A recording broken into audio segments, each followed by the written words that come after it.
हाँ जी दोस्तों, कैसे हैं? तो आपके लिए एक बम्पर वैकेंसी आप निकल चुका है। आप देख सकते हैं यहाँ पे 10,277 वैकेंसी। ये इतना बड़ा वैकेंसी आया है आईबीपीएस की तरफ से। जैसे कि आपको पता होगा, इससे पहले और भी वैकेंसी आ चुकी थी और ये एक नया वैकेंसी आया है 10,277 वैकेंसी। तो इसके बारे में एक एक चीज आपको जाननी है। क्या इसका एलिजिबिलिटी है, क्या एलिजिबिलिटी क्राइटेरिया है, एज लिमिट क्या है, एग्जाम पैटर्न क्या है, वो हर चीज मैं आपको बताऊंगा। और आपको यह भी बताऊंगा कि आपकी इसमें एक सीट कैसे पक्की हो सकती है। तो सभी लोग जल्दी से सेशन को देख लें, शेयर कर दें और जल्दी से पेन पेपर लेके आप अपना एक प्लान बना ले भाई किस तरह से हमें तैयारी करना है सारी चीजों को। देखिए यहां पे आपको दिख रहा होगा कि भाई पोस्ट का नाम क्या है, क्लर्क। आईबीपीएस क्लर्क इस पोस्ट का नाम है। इसमें आपका 10,277 वैकेंसी निकला है। ये सबसे बड़ी बात है। पिछले 5 साल में सबसे ज्यादा वैकेंसी निकला। मैं वो हर चीज आपको दिखाऊंगा। Total vacancy 10,277, 10,277। पार्टिसिपेट बैंक क्या है आपका, 11 पार्टिसिपेट बैंक है। और अभी 2 बैंक जो है आपके, यूको बैंक और एक और बैंक है, उन्होंने अभी एनआर घोषित किया है। यानी अभी तक कोई पोस्ट नहीं बताया कि भाई हम कितने पोस्ट देंगे। लेकिन यह रिकॉर्ड रहा है कि यूको बैंक जो है अक्सर जो है अधिक से अधिक जो है पोस्टें जो है अलॉट करते हैं। तो हो सकता है ये पोस्ट जो है बढ़कर आगे बढ़ सके। ये टेंटेटिव है, इतना तो फिक्स है, ये बढ़ने की और संभावना है। दूसरा देखिए रजिस्ट्रेशन डेट क्या है दोस्तों, यानी कल रात में आपकी वैकेंसी आई थी दोस्तों। और ये नोटिफिकेशन आया था कल रात में। और अभी 1 अगस्त यानी आज से लेके 21 अगस्त 2025 तक आप रजिस्ट्रेशन कर सकते हैं। ये बात ध्यान रखेंगे। मोड ऑफ एप्लीकेशन क्या रहेगा, तो बिल्कुल ऑनलाइन का जमाना चल रहा है, ऑनलाइन होगा। क्या होगा भाई, ऑनलाइन होगा ना। देखिए उसके बाद एग्जाम मोड की बात करें तो ये भी ऑनलाइन होगा। ये बात ध्यान रखिएगा, ये भी आपको एग्जाम मोड भी आपका ऑनलाइन होने वाला है। और रजिस्ट्रेशन का जो आपका एप्लीकेशन का मोड है वो भी आपका ऑनलाइन होने वाला है। रिक्रूटमेंट प्रोसेस क्या है भाई, देखिए यहां पे थोड़ा सा डिफरेंस है। आप लोग थोड़ा सा डिफरेंस इस चीज को समझेंगे। पहला तो होगा प्रीलिम्स, मेंस और एलएलपीटी एग्जाम। भाई ये एलएलपीटी एग्जाम क्या है, इसके बारे में हम पूरे डिटेल से देखेंगे। आगे हम विस्तृत रूप से समझेंगे कि भाई क्या है। देखिए एजुकेशन क्वालिफिकेशन क्या है आपका, ग्रेजुएट होना चाहिए। ध्यान रखिएगा, आपका परसुइंग नहीं, प्रॉपर ग्रेजुएट होना चाहिए।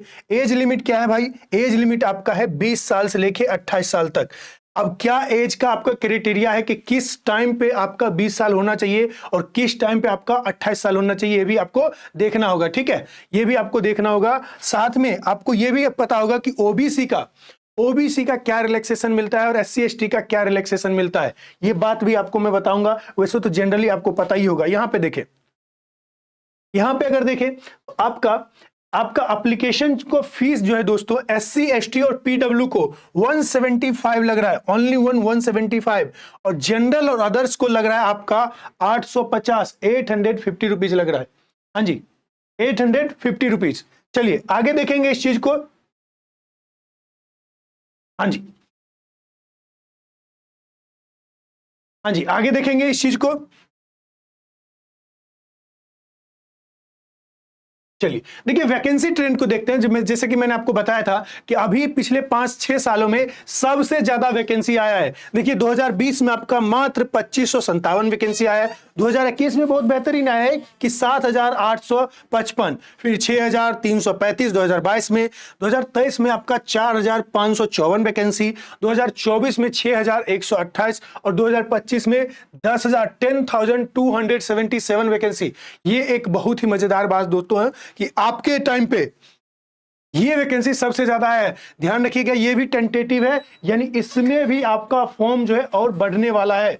मैंने आपको बताया था 1-2 बैंक जो दोस्तों ऐसा है जो अभी तक एनआर अपना बताया है कि अभी उसने ये नहीं बताया कि हम कितना वैकेंसी दे रहे हैं। तो यानी अभी इसमें भी बढ़ सकता है। 11 या 12,000 होना लगभग तय है। यानी नहीं भी होगा तो 10,277 वैकेंसी तो है भाई। इतना में तो आपका एक सीट तो पक्का होना चाहिए। ये आईबीपीएस पीओ नहीं, क्लर्क की बात चल रही है। ठीक है, चलिए आगे देखते हैं। ये आपका टेंटेटिव डेट है। देखिए आपका ऑनलाइन रजिस्ट्रेशन एप्लीकेशन आपका आज से 1 अगस्त 2025 से 21 अगस्त 2025 तक चलने वाली है। उसके बाद पेमेंट एप्लीकेशन फी जो है आपका 1 अगस्त 2025 से 21, ये दोनों सेम डेट है। आप इस टाइम पे अपना फीस और एप्लीकेशन दोनों भरना होगा। प्री एग्जामिनेशन ट्रेनिंग पीईटी सितंबर 2025 में होगा। और प्रीलिम्स का जो है कॉल लेटर जो है आपका जो है प्रीलिम्स एग्जाम के लिए कॉल लेटर आपका सितंबर में आएगा।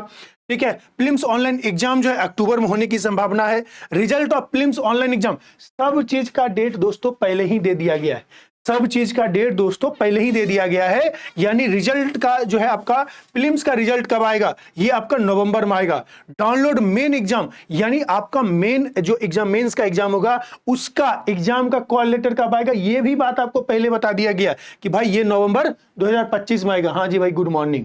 चले इसको देखें। उसके बाद मेन ऑनलाइन एग्जाम कब होगा, मेंस का ऑनलाइन एग्जाम नवंबर 2025 में होगा। यानी एक मजेदार चीज दोस्तों ये है कि हर चीज को पहले से ही डिसाइड करके बता दिया गया है कि इस टाइम पे ये होगा, इस मंथ में ये होगा। उसके बाद देखें प्रोविजनल अलॉटमेंट, यानी आपका जो अलॉटमेंट किया जाएगा मार्च 2026 तक, यानी आप अगर लेट से लेट भी समझे तो यानी जुलाई 2026 तक पूरा मामला निपटा दिया जाएगा, पूरा मामला कवर कर दिया जाएगा। यानी सिलेक्शन से लेके पोस्टिंग तक लगभग सारी चीजें हो जाएगी, अगर कोई आपदा विपत्ति नहीं आती है तो। चलें आगे बढ़े, इस चीज को देखें। देखिए आपका दोस्तों आईबीपीएस क्लर्क 2025 के लिए एज लिमिट क्या है, तो देखिए एज ऑन यहां पे क्या है 1 अगस्त 2025, यानी आज का दिन, आज क्या है दोस्तों 1 अगस्त 2025 है। आज के दिन के हिसाब से आपको गिनना है कि आज के दिन तक आपका 20 साल हो जाना चाहिए। तो आप में से मैक्सिमम बच्चे जो 20 साल के हैं उस फॉर्म को फिलअप कर सकते हैं। आज के दिन अगर आप 28 साल तक हैं तो फॉर्म भर सकते हैं, अगर आज के दिन 28 साल से ज्यादा हो गए तो फिर फॉर्म नहीं भर सकते हैं। यानी आपका बर्थ क्राइटेरिया क्या है दोस्तों, must have been born not earlier 2 August 1997, यानी इससे पहले या फिर इसके बाद वाला सिस्टम ध्यान रखिएगा। यानी अगर आज आपका 20 साल हो चुका है या अगर 20 साल में एक दिन भी कम है तो आप फॉर्म नहीं भर सकते हैं, या फिर आपका 28 साल से एक दिन भी ज्यादा है तो आप नहीं भर सकते। लेकिन देखिए यहां पे ओबीसी का 3 ईयर रिलैक्सेशन मिलता है और आपका SC ST का 5 ईयर, लेकिन मिनिमम एज में रिलैक्सेशन नहीं मिलता है। ये नहीं कि ओबीसी है तो 3 साल कम कर दो 17 साल में फॉर्म भर सकता है, ऐसा नहीं होगा। तो इसलिए ये वाला जो है मिनिमम है, तो ये आपका 1 अगस्त यानी आज के दिन तक 20 इयर्स का आप हो जाने चाहिए, 20 वर्ष के। ठीक है, चलिए आगे देखें हम क्या देखने वाले हैं। देखिए आप कौन कौन भर सकता है, वैसे तो ये आप हर स्टूडेंट आप लोग को पता होगा कि भाई इंडियन होना जरूरी है। ठीक है, कुछ मामले में आप नेपाल भूटान के भी हो सकते हैं, ये सारा चीज आप लोग को पता होना चाहिए। ठीक है, और ये हर एग्जाम में मैं आपको बताता ही हूं तो आपको पता ही होगा। ठीक है, बाकी पूरा जो नोटिफिकेशन है वो मैंने अपने टेलीग्राम पे डाल दिया, वो उसको आप अच्छे से रीड आउट कर लेंगे। ठीक है, कोई डाउट होगा तो मुझसे पूछ लीजिएगा। क्वालिफिकेशन जो है आपका क्या होना चाहिए, इसका एज ऑन क्या है भाई 21/8/2025 है, यानी आपके रजिस्ट्रेशन का लास्ट डेट है ना दोस्तों, वो आपका तब तक आपका क्वालिफिकेशन पूरा हो जाना चाहिए। For all candidate minimum qualification क्या रिक्वायर है, a degree graduation any university recognised by the government of India, कोई भी गवर्नमेंट ऑफ इंडिया के द्वारा रिकॉग्नाइज्ड यूनिवर्सिटी है भाई, उसके द्वारा आपका 21 अगस्त 2025 तक आपका क्या हो जाना चाहिए, डिग्री कंप्लीट हो जाना चाहिए। Any equivalent qualification recognised as such as by central government, वो भी आपका हो जाएगा। ठीक है, तो ये आपको ध्यान रखना होगा, ये डेट एज ऑन वाली डेट आपको हमेशा ध्यान रखना होगा। इस टाइम के अकॉर्डिंग जो है दोस्तों आपका चीजें कंप्लीट हो जाना चाहिए। उसके बाद देखिए आपका LLPT एग्जाम जो मैंने आपको बोला था, ये क्या है। देखिए अभी सोशल मीडिया पे अक्सर देखते होंगे कि लैंग्वेज को लेके काफी कंट्रोवर्सी चल रही है, महाराष्ट्र हो या फिर कोई और भी स्टेट हो, वहां पे काफी कंट्रोवर्सी चलती है कि भाई मराठी बोलो नहीं तो यहां से चले जाओ। यूपी बिहार के लोगों के साथ अक्सर हो रहा है, तो ये आपके यूपी बिहार के लोगों के साथ मराठा में नहीं और भी जगह पे होता है, चाहे आप चले जाए, आप साउथ में चले जाए। तो इसीलिए अब जो है इस चीज पे काफी फोकस किया गया है। एनेक्सस H में ये चीज बताया गया है कि लोकल लैंग्वेज प्रोफेंसी आपका टेस्ट होगा। इसमें एप्लीकेंट्स यानी जो स्टूडेंट एप्लीकेशन डालेंगे वो vacancy any state must be आप read write and speak and understand, वहां के लोकल लैंग्वेज क्या कर सकते हैं, रीड कर सकते हैं, लिख सकते हैं, बोल सकते हैं और समझ सकते हैं।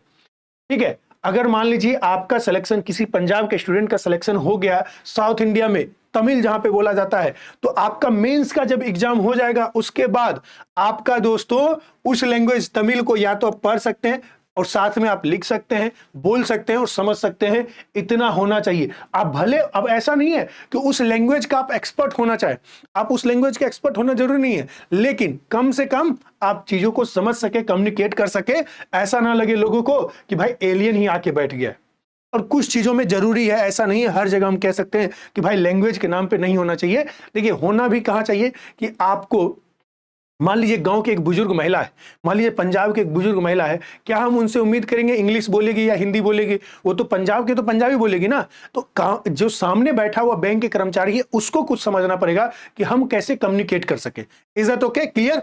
चलिए उसके बाद देखिए, the required language is listed each state UTs as पर ऑफिशियल एनेक्सेस 3। ये आपका जो नोटिफिकेशन है दोस्तों उसमें बताया गया है कि इस स्टेट के लिए कौन सा लैंग्वेज आपका जो है LLPT में आएगा।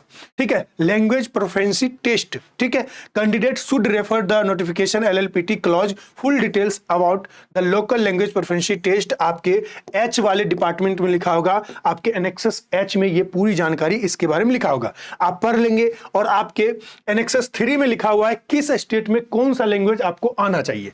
ओके, चलिए देखते हैं आगे। यहां पे देखेंगे सभी लोग, यहां पे देखें, देखिए आपका प्रीलिम्स का एग्जाम कैसे होगा। ऑब्जेक्टिव टेस्ट होगा, MCQ बेस्ड होगा, और उसमें निगेटिव मार्किंग होगा नहीं होगा ये भी मैं आपको आगे बताऊंगा। देखिए आपका नाम क्या है टेस्ट का, इसमें इंग्लिश लैंग्वेज होगा, न्यूमेरिकल एबिलिटी मैथ होगा और रीजनिंग होगा, तीनों आपका होगा। ठीक है, और तीनों का क्या होगा, 30 नंबर का इंग्लिश होगा, 35 नंबर का आपका मैथ होगा, 35 नंबर का रीजनिंग होगा। कितने हो गए भाई? ये आपके हो गए 100 नंबर, 100 क्वेश्चन हो गए, नंबर ऑफ क्वेश्चन। ठीक है, और मैक्सिमम मार्क्स यानी एक क्वेश्चन 1 मार्क्स का होगा, पर क्वेश्चन 1 नंबर का होगा। और देखिए टाइम कितना अलॉट किया जाएगा, ये जो है 20 मिनट अलॉट किया जाएगा, यानी 60 मिनट अलॉट किया जाएगा। 100 क्वेश्चन इक्वल टू 60 सेकेंड्स। ठीक है, 60 मिनट्स। ठीक है, उसके बाद मेंस के बारे में देख लेते हैं दोस्तों। मेंस का एग्जाम कैसे होता है उसके बारे में भी आपको जानना जरूरी है। देखिए 10,277 वैकेंसी आया है, ध्यान से देखिए, ध्यान से समझिए, आपको अच्छे से सारा चीज समझ में आ जाएगा। देखिए पहले आपका जनरल एंड फाइनेंस अवेयरनेस, जो बैंकिंग अवेयरनेस की बात करते हैं, जनरल एंड फाइनेंस अवेयरनेस होगा। उसके बाद जनरल इंग्लिश रहेगा, उसके बाद रीजनिंग एबिलिटी और क्वांटिटेटिव एप्टीट्यूड रहेगा। ध्यान रखिएगा जनरल अवेयरनेस में आपका जीके भी आ सकता है थोड़ा बहुत। ठीक है, उसके बारे में हम लोग कभी और डिटेल से बात करेंगे। ठीक है, यहां पे आपका क्या रहेगा, जनरल फाइनेंस, जनरल या फाइनेंस अवेयरनेस दोस्तों 40 नंबर का रहेगा, इंग्लिश 40 का, रीजनिंग आपका 40 का, और यहाँ पे क्वांटिटेटिव एप्टीट्यूड आपका रहेगा 35 नंबर का, 155। यहां पे ध्यान दीजिएगा हर क्वेश्चन का जो मार्किंग अलग अलग है। ये जो 40 नंबर का उसका 50 नंबर रहेगा, बाकी जो है आपका जो 40 नंबर की रीजनिंग एबिलिटी वो 60 का रहेगा, और ये जो आपका 35 का क्वांटिटेटिव एप्टीट्यूड है उसका मैक्सिमम 50 मार्क रहेगा, यानी 200 टोटल रहेगा। ठीक है, हर एक के लिए अलग अलग टाइमिंग दिया गया है, ध्यान रखिएगा। 20 मिनट्स आपके जनरल अवेयरनेस एंड फाइनेंसिंग के लिए, और हर एक के लिए अलग अलग, यानी 2 घंटे का एग्जाम होगा, 200 क्वेश्चन का आपका एग्जाम होगा मेंस का। उसके बाद क्या है दोस्तों, उसके बाद पेनल्टी क्या होगा एग्जाम में, पेनल्टी क्या होगा भाई, penalty for wrong answer applicable to both online prelims and online mains exam. Online आपका मेंस और जो पीटी दोनों एग्जाम होगा, दोनों पर पेनल्टी लगेगा। क्या लगेगा, रॉन्ग आंसर जब भी आप करेंगे ऑब्जेक्टिव में, each question while which wrong answer has been given by the candidate 1/4, यानी 1/4 जो है आपका नंबर डिडक्ट हो जाएगा। ध्यान रखिएगा, यानी आपका 0.25, 1/4 आपका नंबर कट जाएगा। ये पेनल्टी है, निगेटिव मार्किंग यहां पर है, इस चीज का ध्यान रखेंगे। और हां, अरोरा एसएससी क्लासेस के द्वारा दोस्तों, आपको अरोरा क्लासेस के द्वारा बैंकिंग के लिए एक बहुत बेहतरीन ऑफर लाया है। और ये बैच देखिए, वैसे तो ऑलरेडी ये शुरू हो चुका है, नवा बैच जल्दी ही आ रहा है, लेकिन आप चाहते हैं अपनी तैयारी को इसी बैच में बूस्ट करना, तो आप कर सकते हैं। 16 जुलाई को अभी बैच स्टार्ट हुआ है, अभी से आप ज्यादा दिन नहीं हुआ, 10-15 दिन हुआ है, आप कवर कर सकते हैं। बीच में तो 1-2 संडे भी रहा है ना, तो आप कवर कर सकते हैं। अभी 5-7 क्लास हुआ है 16 जुलाई को। ये आपका बम्पर ऑफर चल रहा है दोस्तों। आपका ऑफलाइन में 18,000 फीस है। अगर आप कूपन कोड क्या यूज करेंगे, AC157 कोड यूज करेंगे, तो ये आपको कितना में हो जाएगा भाई, रजिस्ट्रेशन में 15,500 में आपको मिल जाएगा, और आपका ऑनलाइन में 1499 में आपको मिल जाएगा। अगर ये कोड यूज करेंगे तो हो सकता है इसमें भी आपको डिस्काउंट मिल जाए। तो ये बात ध्यान रखेंगे, ये बम्पर ऑफर है। और किसी भी जानकारी के लिए, किसी भी अपडेट के लिए आप इस टेलीग्राम चैनल से जुड़ सकते हैं, जिसका नाम है GS विद कुंदन सर, और ये आपको चैनल पे भी मिल जाएगा। ठीक है, इज दैट क्लियर? तो सभी लोग जो है इस चीज को अच्छे से दिमाग में रख ले, जो आपका 10,277 वैकेंसी आया है, तो जल्दी से आप लोग तैयार रहें, फॉर्म फिलअप कर लें और अरोरा क्लासेस से जल्दी से जल्दी जुड़ जाएं। मिलते हैं आपसे शाम के 7 बजे वाली क्लास में। धन्यवाद।